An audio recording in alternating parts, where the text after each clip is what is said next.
Bible Story。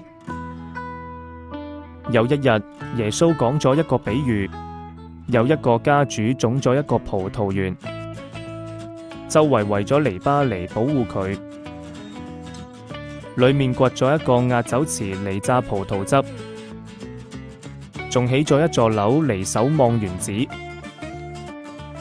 之後佢租俾園戶，就去咗外出遠行。到咗收成時候，園主派咗一個僕人去園戶度收返葡萄園嘅果子。點知園戶捉住佢，打咗佢一頓，叫佢空手返嚟。園主又派另一個僕人去，佢哋打傷佢個頭，從侮辱佢。跟住又派第三個僕人去，佢哋一樣打傷咗佢，將佢趕出去。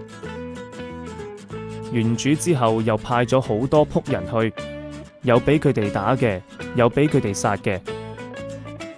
園主仲有佢嘅愛子，最後派佢去，心諗佢哋一定會尊敬我個仔。點知園戶見到個仔就互相講，呢個係繼承產業嘅，嚟啦，我哋殺咗佢，產業就係我哋㗎喇。於是捉住佢，將佢趕出葡萄園外，殺咗佢。耶穌講，咁樣葡萄園嘅主人會點做呢？佢會嚟消滅嗰啲園戶，將葡萄園轉俾其他人。經常寫住，像人所棄嘅石頭，已成為房角嘅頭塊石頭。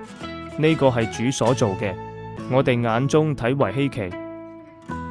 文士同祭司長睇得出呢個比喻係指住佢哋講嘅，就想捉拿佢，只係怕百姓。Thanks for watching. Thanks for watching.